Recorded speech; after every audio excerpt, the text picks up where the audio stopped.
Caminito, en Caminito. En Caminito Supermercados vas a encontrar la variedad de todo lo que buscas al mejor precio. Y atención, porque esta temporada tenemos las mejores promos. Caminito Supermercados tiene todo lo que necesitas. Más variedad, más servicios y los precios más bajos. Venga contento y viene su carrito.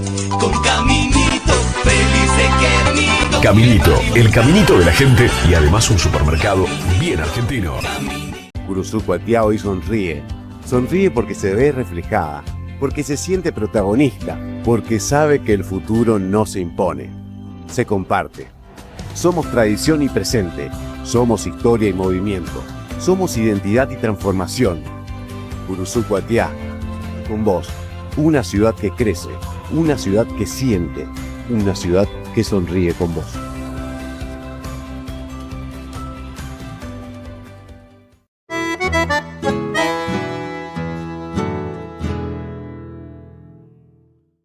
Bueno, otra día más, otra experiencia más de Historias de ADN. Es para mí un gusto, un honor contar con la presencia de una persona que es destacada en nuestra sociedad por muchas cosas.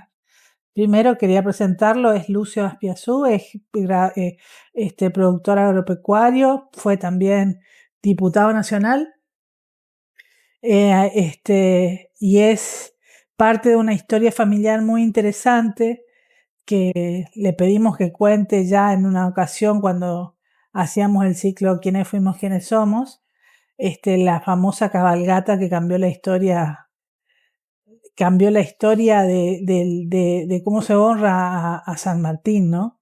Así que hay muchas cosas interesantes que vamos a tratar de comentar hoy y yo te doy la bienvenida. Muchas gracias. No, gracias a vos, Virginia, de poder estar acá contigo y bueno, para mí es un honor poder contar un poco qué es lo que sucedió hace 57 años, ¿no?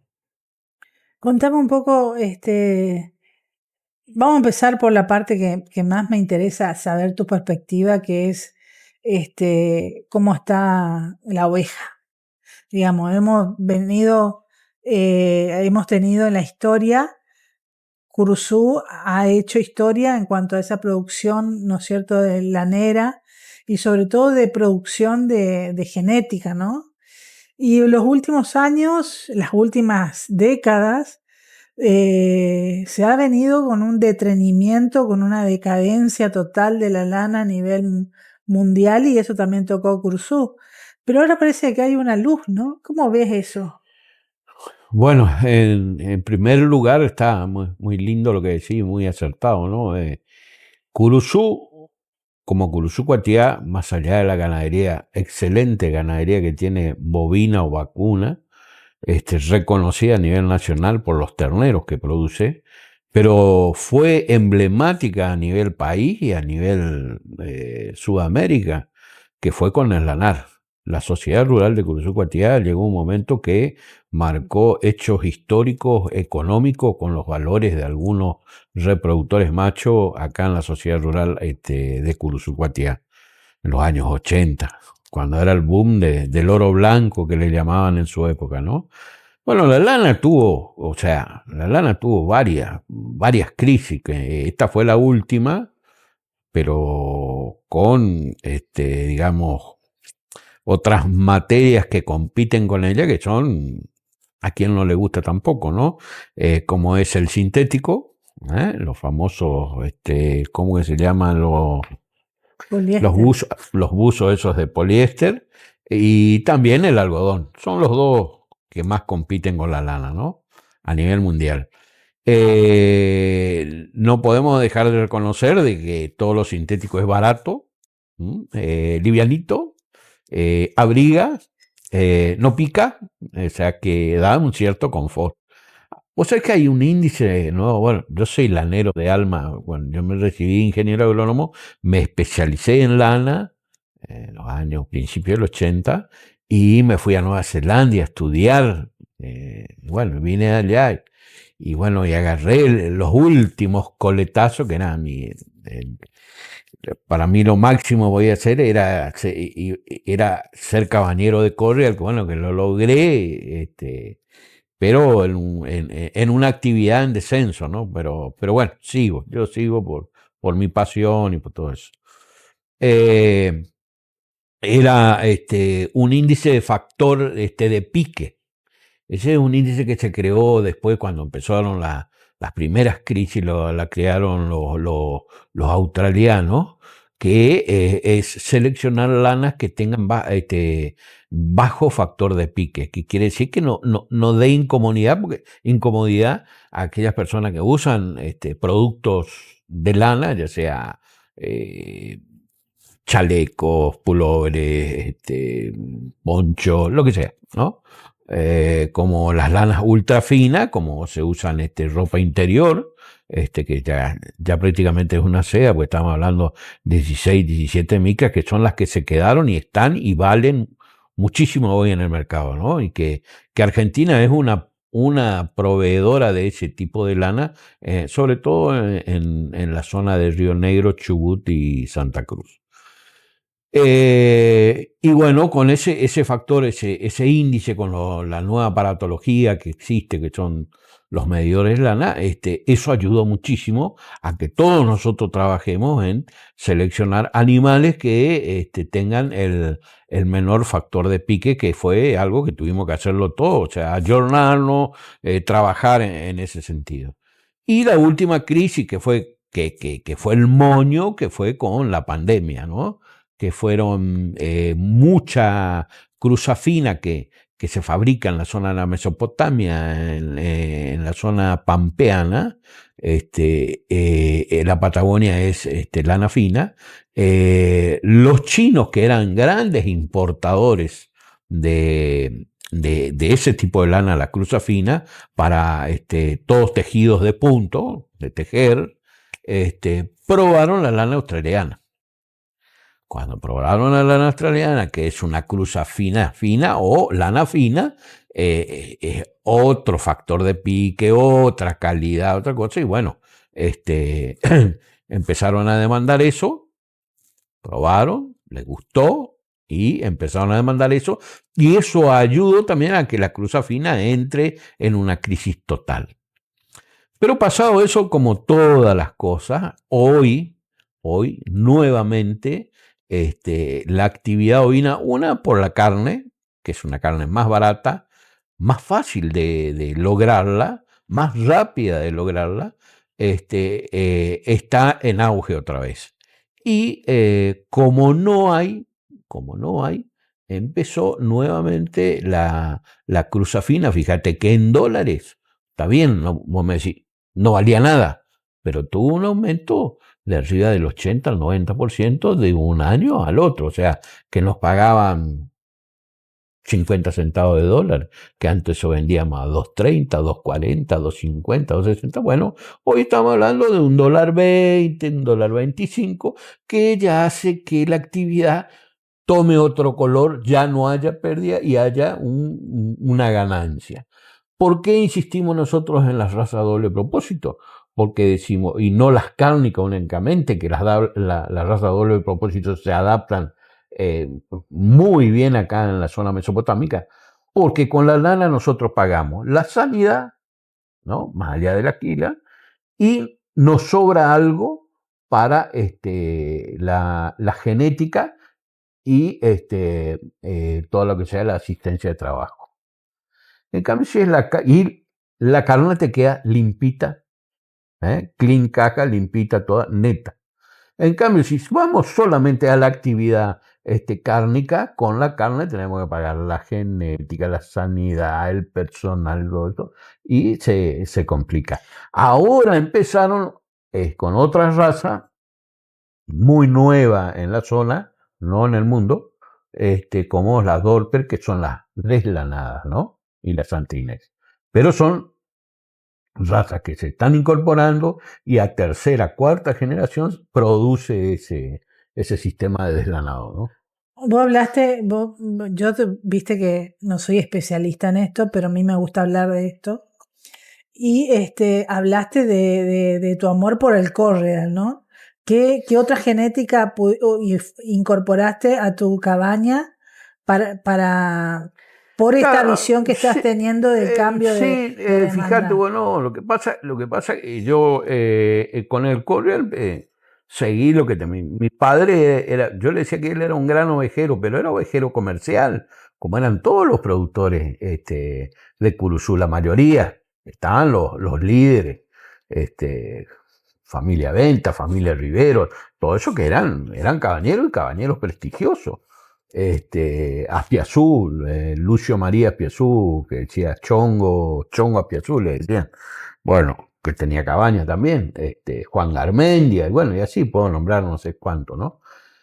Yo, la otra raza que incorporé fue el Romney, ¿no? Porque es una raza pura inglesa, muy buena madre, muy buena productora de cordero.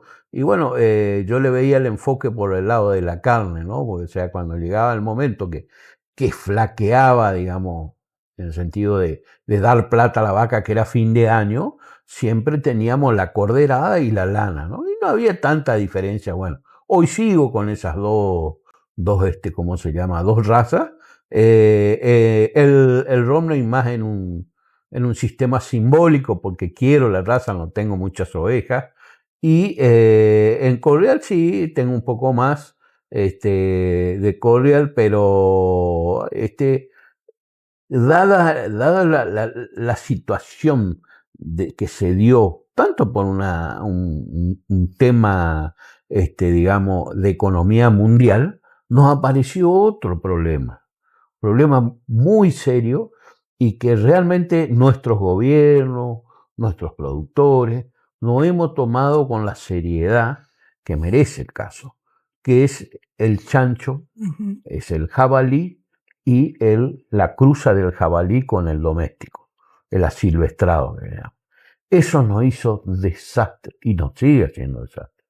Yo en nuestra zona tenemos campos que están vacíos por cuestiones de la seca, que los dueños decidieron vender con la poca hacienda que quedaron para ir a pastaje o arrendamiento. Hoy sobra campo en el departamento de Curuzú y esos campos hace 2 años que están dando vuelta, que no se pueden arrendar ni dar pastaje. Y bueno, ahí es una reserva que existe entre 10 y 15 mil hectáreas que están en la cuarta sección de Curuzú, que es una reserva para todos esos tipos de animales. ¿Vos crees, Lucio?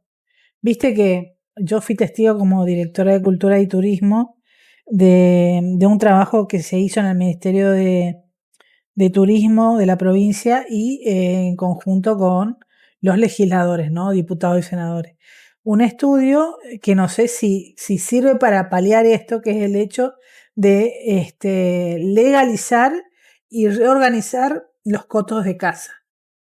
¿Vos crees que esos cotos de caza pueden llegar a solucionar, o sea, legalizar la caza puede llegar a solucionar este problema? Mirá, voy a terminar del impacto, del daño económico que está haciendo esto, ¿no? Y después vamos a eso, que es espectacular la pregunta. El daño que está haciendo esto es supongamos, majadas de 1000 madres. Históricamente vos hablabas años malos, 750 corderos, 700, ahí. Años buenos, 850 corderos. Hoy estamos hablando, cada 1000 madres estamos hablando de 120 corderos, de 130 corderos. O sea, de por sí se está matando la actividad, una cultura, porque esa majada va quedando vieja, se tienen que sacar los animales viejos y no tengo reposición. Entonces, de por sí voy achicando. Nosotros con mi hermana, que teníamos 1200 madres puras registradas, tanto Correa como Romney, en 3 años estamos en 330 madres. O sea, nosotros tenemos ya anunciado nuestro certificado de defunción. Aquí a 3 años se terminó.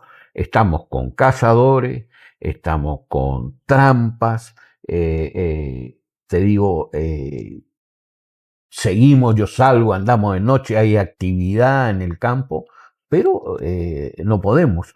Y leía la otra vez un artículo, escucha esto, leí un artículo de unos españoles. Europa está muy preocupada también con el sistema. Y ya empezó, o sea, ese animal que probó sangre, quiere sangre. Entonces, mucha gente está preguntando, che, nosotros que hacemos la vacunación, que hacemos tacto, que esto, la vaca, que esto. Cada vez aumenta más la diferencia tacto-marcación. ¿Qué pasa? Si yo pongo la antivirósica, el antiaborto, el antitodo para las vacas, y bueno, hay algo que apareció exótico, que ese ternerito que cae, que es cuando la madre le está pasando la lengua, y algo se va. Y se empezó a ir. Cuando no estén más a las ovejas, van por los terneros. Y nuestra actividad comercial de toda una región va a empezar a flaquear seriamente. Y lo que decía el español, creo que con esto te resumo tu pregunta. Si nosotros no combatimos el 60% por año de la población, es imposible. Con el 50% no basta. Por la manera que se reproduce eso. O sea, te dicen, el jabalí es de pocas crías, pero al cruzarse con el doméstico, estamos hablando mínimo 2 sacas al año y mínimo entre 6 y 7 crías. Entonces, cada uno se multiplica por 14. O sea, la respuesta, el coto de caza no va a solucionar a una actividad económica como era la actividad ovina, y se está complicando y comprometiendo, como te digo, cuando prueba sangre, no deja. ¿Cómo fue tu experiencia en la política? Esta tu visión como productor agropecuario. Mirá, me río porque ahora está el tema YPF, ¿viste? Y bueno, a mí me tocó votar a YPF y yo fui el único que votó en contra, sacando los del PRO. Los del PRO y yo, que estaba en el bloque radical, que voté en contra porque me parecía una barbaridad, porque no era una expropiación, era una confiscación lo que se había hecho, y confiscación, esa palabra había desaparecido de la Constitución, la habían sacado. Porque vos para expropiar tenés que pagar, y eso no se pagó, se fueron, se metieron, bueno, ya está. Y me estaba acordando de eso, que yo decía que eso iba a costar entre 12 y 15 mil millones de dólares, y bueno, era mucho más lo que se había proyectado. Ahora, algo se pagó, algo nos costó, esa plata no está, y la pagó Juan Pueblo otra vez. Mi experiencia fue en una época muy dura, donde hubo una escribanía en el Congreso, había una mayoría absoluta del Partido Justicialista o Kirchnerismo. Entonces, lo que se proponía de las minorías era imposible sacar algo, ¿no? Yo tengo, por ejemplo, la satisfacción de poder decir y hablar de que cuando asumo como diputado, yo había dicho, le había dicho a Ricardo Colombia, pues yo hice con él, yo entré por la 125 por el campo, yo le decía, la provincia de Corrientes está asfixiada. tenía yo no me acuerdo si la coparticipación en ese momento era de 4.000, que mira como estamos hablando del 2009, fin del 2009. Eran 4.500 millones de pesos y la deuda de corriente era 1.600 millones de pesos, en el cual había un descuento a corto plazo en el cual estaba comprometida la provincia y Ricardo me decía, mira, si nosotros llegamos a refinanciar, le dije, si yo salgo diputado, mi primer proyecto de ley va a ser presentar la refinanciación de pasivos de las provincias. Bueno, pues me van a tener que dar una mano, le digo yo la parte política, todo eso la hago. Ahora, bueno, toda la parte técnica de refinanciación, de tasas y etcétera, me va a tener que dar una mano Bastorre, le digo. Y andábamos juntos en la campaña y me dijo, sí, yo te voy a dar una mano. Bueno, así fue. Yo juré en principio de diciembre del 2009, el 3 de marzo del 2010 presenté mi proyecto de ley, todo el verano trabajamos y bueno,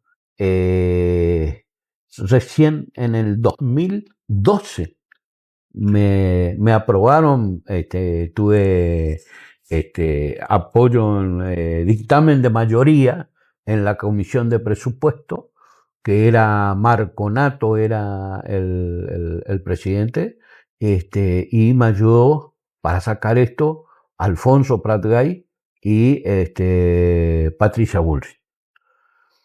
Cuando eso salvo, yo no era integrante de la Comisión de Presupuesto. Me avisan ellos que habían sacado el dictamen de mayoría y que la semana siguiente bajaba al recinto. Bueno, pero qué alegría. Me dijo, bueno, prepárate para hablar. Voy a hablar de la parte política y Alfonso Pratgay va a hablar de la parte técnica. Listo, está perfecto. Bueno. Era miércoles que se daba la sesión esa donde íbamos a presentar y iba a tener, si ya tenía dictamen de mayoría, quería decir que tenía aprobación, aparte todas las provincias, ¿cómo se llama? Peronistas querían, porque era una refinanciación a 30 años, ¿no? Bueno, perfecto. El día martes firma un decreto la doctora Cristina Fernández de Kirchner, presidenta de la Nación, donde refinancia los pasivos de todas las provincias de la República Argentina. Y mejor de lo que yo había propuesto. O sea, había refinanciado a 30 años a una tasa fija del 6% anual. Bueno, gracias a mi proyecto, eso salió y fue el respiro para todas las provincias. Entonces, para mí una gran satisfacción que muy poca gente lo sabe, ¿viste? En el recinto sí lo sabían y todo eso. Y bueno, fueron las cosas que me quedaron marcadas como IPF, como ese. Bueno, y después miles de proyectos que presentamos del sector agropecuario, ¿no? Pero en el fondo, en general, había gente que no. Yo veía un poco compromiso de los diputados con la República Argentina. Están muy en el corto plazo, muy en la política. Bueno, hoy que estamos grabando este programa, se cumple un aniversario de la masacre de Pago Largo, no batalla, de la masacre de Pago Largo. Y estaba hablando con un amigo, comentando en un grupo de WhatsApp del colegio, y llegamos a la conclusión de que Verón de Astrada tenía el honor, su visión del honor, y esa gente de ese entonces tenía una visión del honor que nosotros ya la perdimos. O sea, ellos veían el honor, era un honor morir en batalla, era un honor servir a la patria, esos valores que tenían nuestros ancestros, que tenían nuestros próceres. Es como que eso se perdió en la historia, ¿no? Sí, pero vos sabés que yo pienso que no se perdió del todo, que eso se mama en la familia. ¿Entendés? Si vos tenés una familia bien constituida, bien formada, no estamos hablando de la economía de esa familia, pero sí con valores muy, muy arraigados, muy firmes, sus hijos salen así. ¿entendés? Saben distinguir lo que está bien de lo que está mal y lo que vale la pena, ¿no? Y los sacrificios. Yo creo que hay mucha gente todavía así. Lo que pasa es que hubo 2 décadas donde fuimos al facilismo, fuimos a lo más rápido posible, que todo fue con sacrificio. Yo le digo a mi hijo, tu madre y yo laburamos, los dos nos casamos, los dos éramos una mano atrás y adelante, y a laburar y a laburar. En la profesión de ella, yo en mi profesión, y a laburar, y bueno, y a poco, pero eso se hace como una escalera, escalón a escalón, hasta que vos llegás a una tranquilidad, digamos, y después está, es que se hace por el ego o la impronta. El ego es tratar de satisfacer, y la impronta es lo que yo voy a dejar después a la gente que me conoce, que mis hijos, mis familiares, de una formación, para decir algo bueno dejé para que me recuerden. Vamos a hablar de algo que nos dejó tu papá, ¿no? ¿Sí? Que es la cabalgata Yapeyú. Bueno, la cabalgata para nosotros es un sentimiento muy importante, y fíjate vos, cuando nace esto, que fue en el año 68, que nace en el quirófano del sanatorio Curuzú, que está acá a la vuelta, papá operando con el doctor Anastasio, que era el cirujano, y estaban hablando y conversando, y bueno, salió el tema San Martín, y bueno, y qué poco reconocido y agradecido, de que esto, que lo otro, entre los dos. Entonces le dije, bueno, te propongo, vámonos a Yapeyú, a caballo los dos, yo pongo los caballos, yo te presto las calzas, le dije, te armo unas calzas a tu medida, todo eso. Y le rendimos homenaje a San Martín. Bueno, sí, que esto, bueno, todo perfecto. ¿No? Fue pasando el tiempo, se estaba acercando el 17 de agosto. Bueno, faltaba una semana, papá ya trajo los caballos, todo acá, a Curuzú. Y entonces le dice, che, mirá que ya está todo listo, nos vamos. Era el 17, o sea que ellos tenían, en esa época, hacían 2 días. Le dice, mira que el 15 a la madrugada nos vamos. Entonces le dice, mira, pochocho, le dice a papá. Te voy a ser sincero, no me animo. Pero no me podés hacer esto, que esto, que lo otro. No me animo, sinceramente, no me animo. Me voy a romper todo. Y bueno, le dice, ¿está bien? Entonces llega y le cuenta a mi madre que esto y lo otro. Estábamos en la mesa, ¿no? Y yo estaba listo, esperando, ¿no? Que parece esos perros con 2 colas, ¿no? Y me mira así, me dice, ¿vos te animás? Pero por supuesto, yo tenía 9 años. Y bueno, partimos del hospital militar el 15 de agosto de 1968 hacia Yapeyú. Era todo ripio. El primer día fuimos a dormir pasando Bonpland, a la estancia de Monti, del coronel Monti, que ellos son de Libre.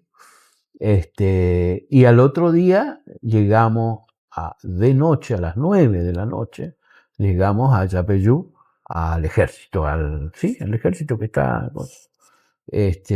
Papá era médico militar, y bueno, nos alojaron ahí en la cuadra de soldados. Bueno, estuvimos, hicimos acto de presencia, pues no había desfile, era distinto Yapeyú en esa época. Y después hubo 2 años que yo fui solo, en representación de la familia, porque papá no podía ir. Yo decía, pero fíjate vos, no, yo por ahí le cuento a mi hijo, no, si hoy yo lo tengo que hacer, capaz no lo hago. Yo tenía 14 años y después 15 años. Mi padre me despidió acá y me recibió acá. Me fui y volví a caballo solo. Me dio plata, arreglate, bueno, era distinto, era otra época, ¿no? Bueno. Y en el 76 arrancamos ya un grupo a cargo de papá, y bueno, y de ahí no paró más. Y ahora es impresionante. No existía, te cuento, no existía. Los primeros que se adhirieron como cabalgata fueron los libreños, después fueron los goyanos, no, Santo Tomé, después fue la Cruz, después los goyanos, después los mercedeños, bueno, y después ya empezaron a venir de todos lados, ¿no? Pero antes nosotros a partir del 78 íbamos del bicentenario, el nacimiento del general José de San Martín, fuimos en el 78, muchos años fuimos, ¿viste? En febrero. Y íbamos también ¿cómo se llama? En agosto, para el fallecimiento de San Martín. Y después, bueno, cuando vos viste este cambio, no sé si será que estamos más viejos o qué, pero febrero es muy complicado Sí. por las temperaturas, ¿no? Y sobre todo los animales también, ¿viste? O sea, no podés malograr un animal con las temperaturas que hacen. Fíjate hoy lo que era en febrero, que hacía 38 grados, 39 Sí. grados, ¿no? Y así fue, así, sucintamente te estoy contando lo que... Y en ese principio la cocinera era mi madre, ¿no? En esa época, ponele vos cuando partimos en comparsa, le digo yo, porque fuimos creo que 12, 14, ese primer grupo, que lo llevamos a nuestro profesor. Yo estaba en quinto año, en el año 76. No quiero nombrarlo porque seguro me voy a olvidar de alguno y voy a quedar mal. Pero a todo quinto año, los varones, y lo llevamos al doctor Persipur.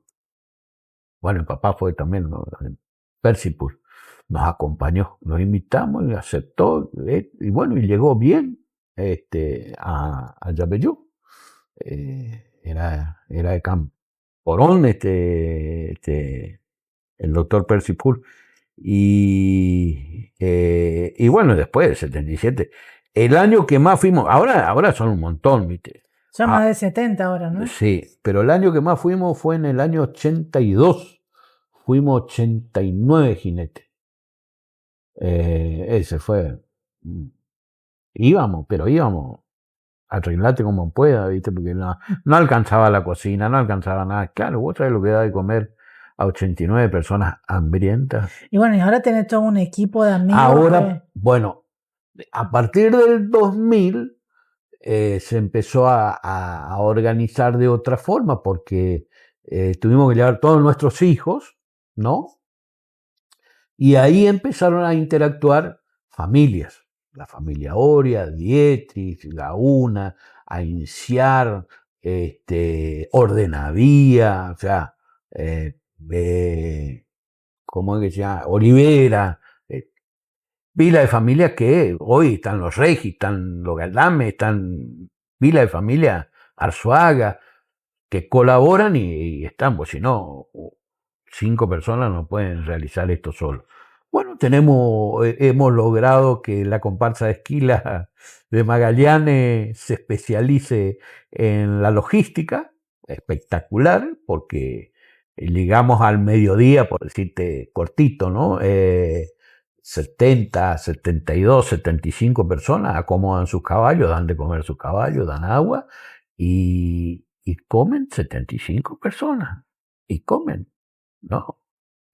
Por supuesto, comemos un guiso espectacular, o un sándwich de milanesa o de milanesa de pollo, lo que sea, ¿no? Porque al mediodía no hay que comer tan pesado porque después hay que seguir otra vez, ¿viste? Bueno, y a la noche, con la colaboración del ejército, donde nosotros pagamos la logística, nos brindan unas carpas, donde llevamos 2 carpas, una que se hace de comedor y otra, imagínate, hablamos de 75 jinetes, pero lo que acompaña a eso son 20 personas más. Estamos Claro. hablando de un grupo de 100 personas, ¿no? Claro. Bueno, Y también de estancias que los acogen, ¿no es cierto? En las exacto, costas. la estancia de Rivero, de Coco Rivero.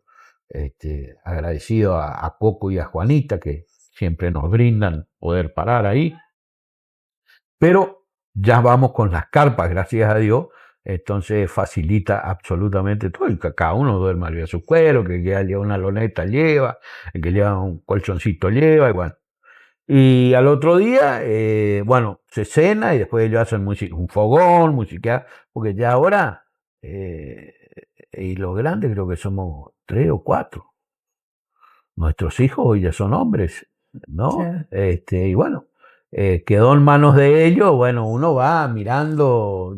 Y después que tuve la oportunidad de recibir a la cabalgata en Yapeyú, ¿no? Me fui exclusivamente, yo a caballo no me animo, pero me fui a mirar cuál era la experiencia. Y estuve en el campamento, ahí en el batallón, cuando estaban descansando antes del desfile. Y lo que me impresionó es la logística después del desfile, ¿no? Que tenés que poner en los camiones todos los caballos. Claro, son 5 equipos, 5 o 6, depende. 5 o 6 equipos de caballos que cargamos en 1 hora y media. Los niños se hicieron hombres. Yo soy el contador de caballos, digamos, el que dice, bueno, tanto en tanto en lo otro. Tratamos de armar la jaula como para despachar algunos campos y todo eso.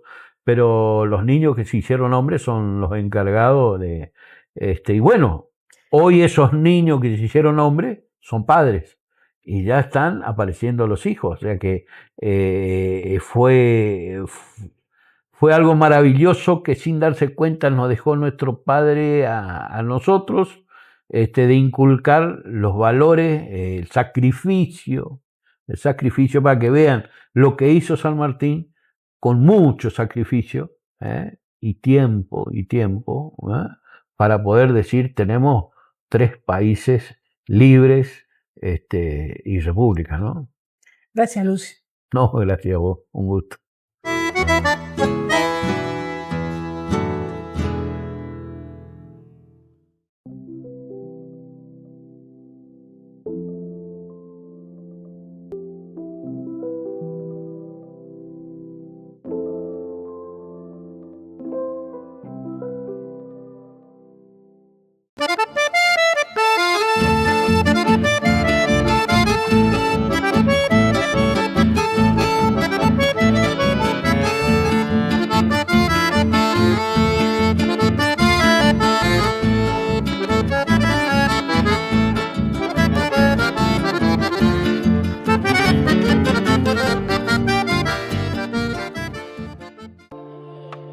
¿Buscás un lugar tranquilo para descansar? En el corazón de Corrientes, sobre la ruta 119 y a las afueras de la ciudad de Curzú-Cuatiá, te espera un lugar pensado para vos. Habitaciones amplias, cómodas, con desayuno incluido y el confort que necesitas para seguir. Realiza tu reserva con tiempo. Te esperamos.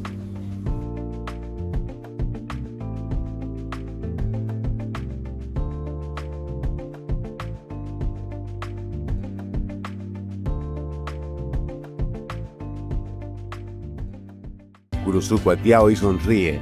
Sonríe porque se ve reflejada, porque se siente protagonista, porque sabe que el futuro no se impone, se comparte. Somos tradición y presente, somos historia y movimiento, somos identidad y transformación. Curzú-Cuatiá, con vos, una ciudad que crece, una ciudad que siente, una ciudad que sonríe con vos.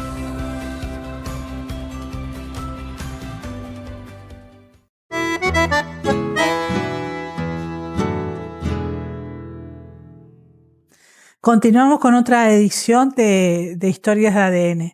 Hoy vamos a hablar con la juventud, con nuestro futuro como sociedad. Vamos a soñar una sociedad diferente, vamos a soñar un mundo diferente con una persona muy especial. Ella se llama Elena Pucheta Torres, es una joven señorita que tiene mucha curiosidad sobre el arte y la cultura. Y hizo su debut en realidad tocó mucho antes, tocaba en otros eventos, pero su debut en la parroquia fue en la gala en honor a la Virgen del Pilar.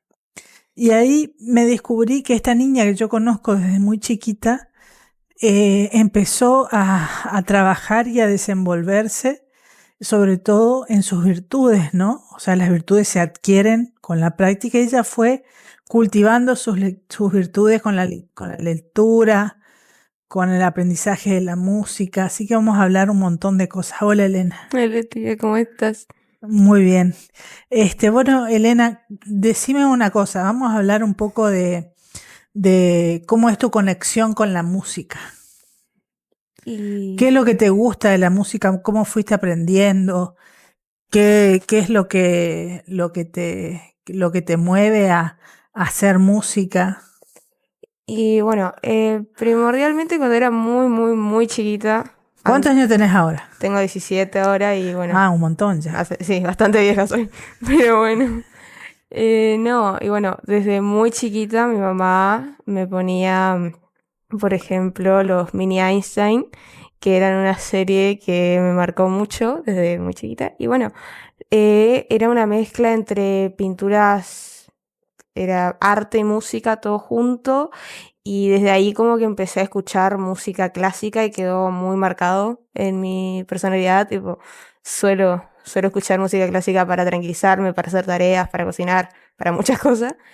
Y desde ahí como que empecé a tener curiosidad por la música, también el arte en general, se podría decir. Y mi conexión con la música fue así y después empecé a escuchar distintos géneros. Y bueno, ahora me gusta mucho el rock alternativo y el de los 80 y 90, especialmente el inglés. Y así fuimos desarrollando con mi mamá, compartimos gustos musicales y también una vez estuvimos debatiendo a ver cómo fue mi conexión y su conexión con la música. Y bueno, nos dimos cuenta que nos gustaba principalmente el rock por la mayoría que hablan letras o de amor o de, no sé si rebeldía, pero ir a veces un poquito contra el sistema. Eso es interesante, ¿no? Uh-huh. Uno cuando es joven generalmente es el rebelde, el que cree que va a poder cambiar el mundo. ¿Vos crees que podemos cambiar el mundo con el arte y la cultura?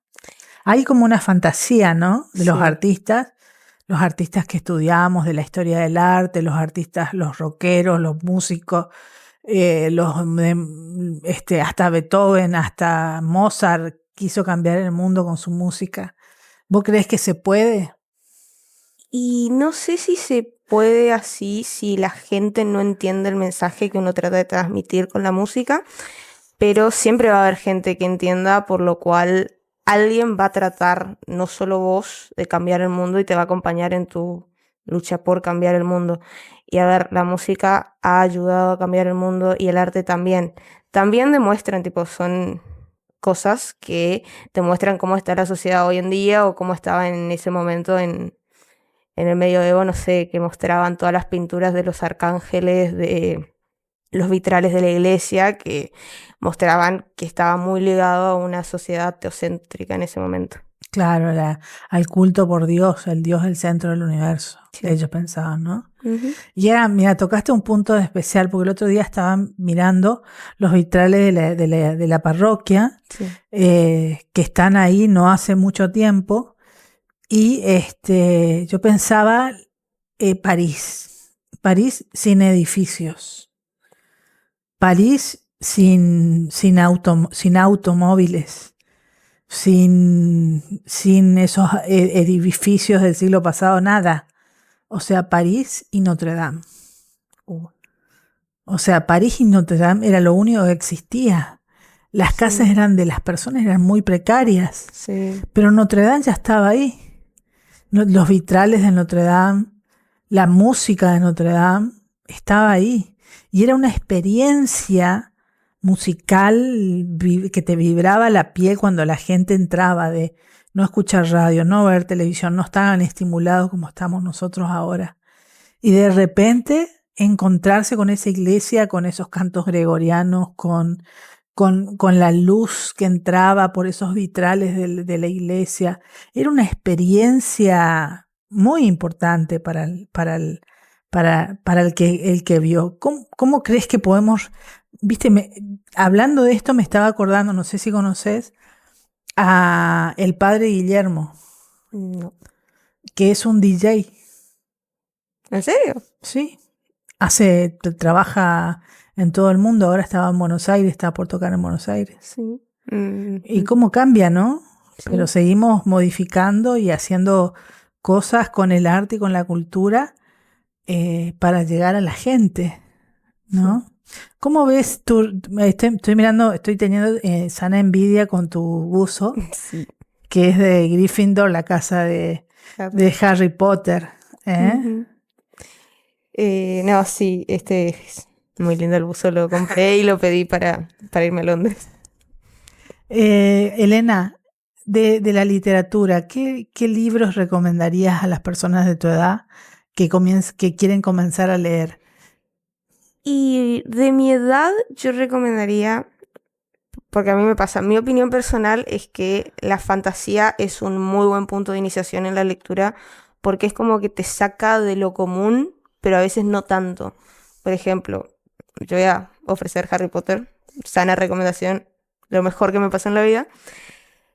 Que sí, a ver, Harry vive en un mundo conocido, el Muggle, en ese momento, que es lo que nosotros conocemos, es un mundo normal donde hay una tele, hay radio, hay todo lo que se te ocurra, y de la nada lo llevan a un lugar donde eso no es tan común, las teles no se usan, las radios tampoco, pero se usan otras cosas como los polvos flu o los hechizos. La varita mágica. Sí, eso es buenísimo. Y también muestra la conexión entre el mundo mago y el mundo mágico y es muy buena. No es tanta la conexión, pero sí muestra que hay distintos indicios y, por ejemplo, la fotografía que nosotros es una forma de recordar y también es un arte, sacar fotos.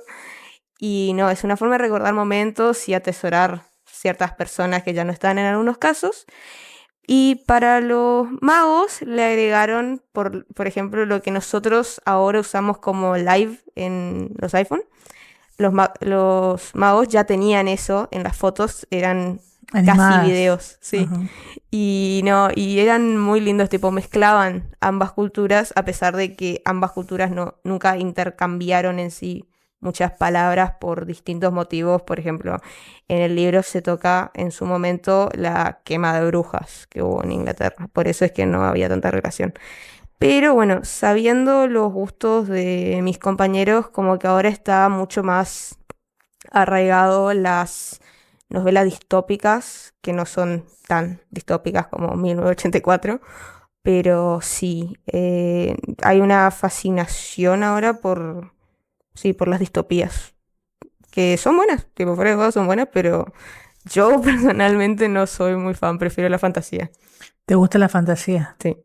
¿Y qué te pareció El Señor de los Anillos? No leí todavía, pero tengo el Silmarillion en mi casa, que mamá lo tiene y lo leyó y bueno, ahora me dijo que me lo va a prestar en algún momento, pero bueno, las películas me encantaron, los actores son divinos, pero no, yo considero que el mensaje que trata de dar la película es que uno si se une podría combatir una fuerza como Sauron, que en ese momento yo había leído que se trataba de la Segunda Guerra Mundial, creo, porque sí, el autor, que no me estoy acordando el nombre, Tolkien había estado en ese momento y lo vivió, por lo cual trataba de especificar cómo es una guerra, que no es solo el trasfondo de los soldados peleando, sino todo lo que conlleva el ir al campo de batalla, todo el viaje que tenés que hacer. Lo cuenta con, por ejemplo, el ir a poner el anillo en Mordor, que tipo, todo, es la cruzada, es eso, no es simplemente todas las batallas, sino uno se fija en todo el viaje que la compañía del anillo tiene que hacer para llegar al objetivo que querían. Y bueno, sí, es... ¿Viste que son las últimas dos películas o series o más importantes de los últimos 20 años? Tanto Harry Potter como El Señor de los Anillos han marcado una generación entera de chicos. Ahora se está por estrenar una serie de Harry Potter. ¿Estás esperando? Sí, yo sí, también. la verdad.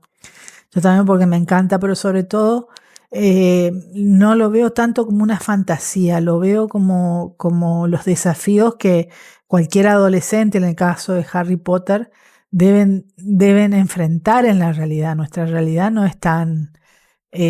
muchas veces tenemos que pasar dificultades, tenemos que sobrellevar inconvenientes, y esta forma de meternos en una fantasía nos hace protagonistas, ¿no? Como era Harry en cada problema, pasaba cada cosa en el mundo, pasaban cosas y terminaban resolviéndolo Harry Potter y sus amigos. Sí, a ver, la fantasía sí tiene el mal concepto de que solo se trata de brujas, magos y que el poder de la amistad resuelve todo.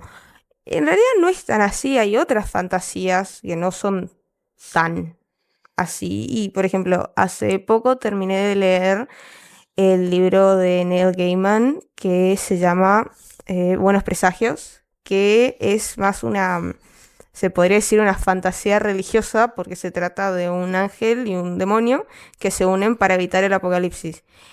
Que en realidad, por ejemplo, lo que yo entendí del libro es que es una persona, o dos en este caso, es pararte contra un dogma que viene, por ejemplo, de la iglesia en ese momento desde 2000 años, y pararte y decir, no, no me gusta, quiero cambiarlo, quiero hacer algo al respecto porque no va con lo que, no es que no va con lo que yo creo, porque claramente en la historia eran un ángel y un demonio, pero lo que trata de decir es que no va con lo que yo quiero, porque estos dos, Aziraphale y Crowley, están tratando de proteger a la humanidad, porque claramente todo esto pasa sin que los humanos se enteren.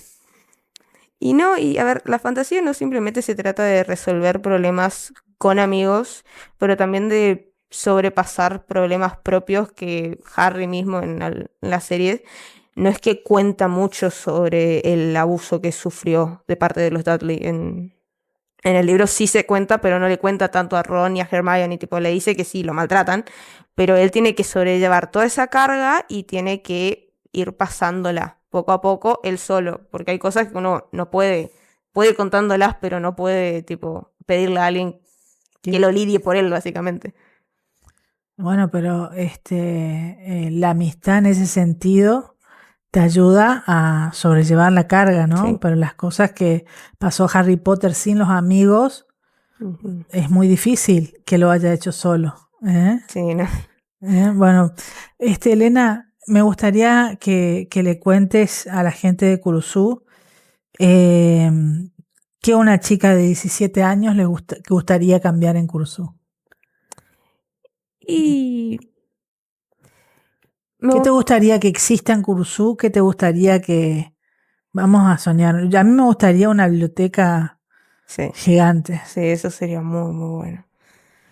Me gustaría un museo más grande, pero que tenga más pinturas, más esculturas. Me gustaría, porque tenemos solo, yo por lo menos conozco a SIAC, que es el que muestra las pinturas, pero me gustaría tener un lugar, no te digo como en la National Gallery de Londres, pero algo parecido que vos te puedes sentar y ver un rato y quedarte. No, tipo, no una sola sala, 2 o 3, es la idea que tengo.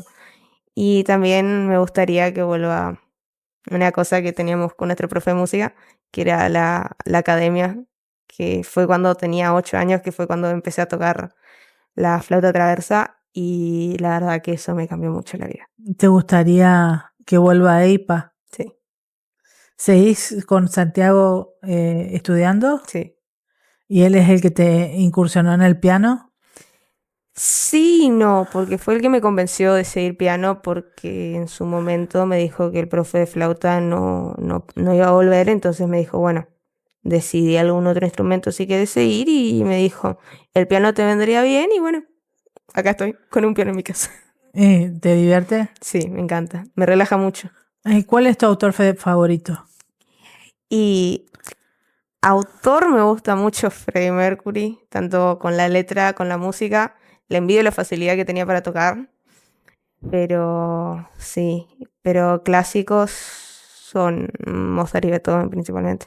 Mozart y Beethoven. Sí. ¿Y qué es lo que viste que a Mozart son dos personalidades completamente diferentes, con temperamentos diferentes, Pero estudiaste un poco la vida de ellos. De Beethoven no tanto, pero de Mozart, por ejemplo, nos vimos la película Amadeus, Ujú. que sí cuenta que era bastante irritable y le Travieso. gustaba mucho la joda. Muy travieso. Sí, Extrovertido. sí. Beethoven no era tanto, era sordo, sabía. Se volvió sordo, Se perdón. volvió sordo. Y fue tocando toda su vida a pesar de ser sordo después, en un punto. Bueno, las creaciones Sí, impactaron en ese sentido, ¿no? Porque él se quedó sordo sí, y ponía la cabeza en el piano Piano. para escuchar la vibración y Sí. imaginaba las notas. sí. Eso te demuestra un nivel de conocimiento del piano y de música Totalmente. que es increíble. Pero sí. Y no, a mí me gusta, por ejemplo, Mozart, lo uso para estudiar matemática, especialmente o química o física, cualquiera de las ciencias exactas, que me da mucha energía. Tipo, las canciones de Mozart me suelen dar mucha energía, mientras que la de Beethoven me relajan y me ayudan a liberar estrés principalmente. Mira, qué bueno, qué bueno. Ujú. Elena, una de las cosas que también me gustaría preguntarte es, porque yo a Elena cuando era muy chiquitita le daba clases de pintura. Yo quiero saber si te acordás de algún artista famoso. Monet. Monet. Monet, no sé por qué, pero siempre me impactó y siempre me calmó. Y me encanta, tipo, el año pasado pude ir a The National Gallery y ver muchos, a ver, pero el que más me gustó fue el que era casi una pared entera de los nenúfares de Monet, uno de los tantos, y la verdad que fue una experiencia que me Es una encantó. pintura abstracta, ¿no? Sí, a ver, vos ves la forma del nenúfar, pero es el agua y el nenúfar. Es principalmente eso, la pintura más grande que vimos, sí. Después tenés las del puente que se distinguen más las formas, pero sí, son bastante abstractas si uno se pone a Sí. pensar. Tenían poca forma para ese momento que estaban... Bueno, Ese momento de la historia, sí, ¿no? en ese momento la historia era bastante difusa, la Sí. pintura. Pero no, siempre me parecieron sumamente tranquilizantes y me pasa de que me encanta, no sé por qué, pero me siento tan bien cuando las miro a esas pinturas. Bueno, Elena, ¿qué vas a estudiar, ya sabes? Sí, voy a estudiar ingeniería química y bueno, después voy a tratar de cumplir un sueño que tengo de irme a estudiar al exterior, no tan relacionado, pero astrofísica, que siempre fue mi sueño. Qué bueno, bueno. Éxitos. Muchas gracias. ¿Te gustaría contarles algo a la audiencia que no hayamos hablado? Sí, que más que contarles, que les recomiendo que escuchen música, que vean pinturas, tipo, los artistas, uno dice pintura, escultura o arquitectura mismo pueden ser, por ejemplo, las catedrales góticas son hermosas y lo que quiero decir es que en algún punto van a encontrar algo que les guste y los apasione, aunque no se vayan a dedicar a eso. Por ejemplo, yo sé que yo al piano no creo dedicarme como trabajo a futuro, pero es algo que me relaja, es una forma, el arte expresa, el arte definitivamente expresa y te ayuda a expresarte y te ayuda a controlar muchas cosas que uno dice, bueno, yo puedo solo, pero a veces es una forma de soltar, puedes pintar, puedes dibujar, puedes cantar, puedes tocar un instrumento o hasta, no sé, dedicarte a hacer cerámica si querés un ratito, Sí. también relaja. Totalmente. Y bueno, eso, que busquen formas de relajar que no sea simplemente o mirar una serie o no hacer nada o dormir, porque a veces ayuda sí, pero uno tiene que expresarlo, porque en la serie uno ve y se identifica, pero no es que lo expresa en sí. Así que bueno, esa sería mi recomendación para todos, adultos, niños y jóvenes. Muy bien. Gracias, Elena. Bueno, chao.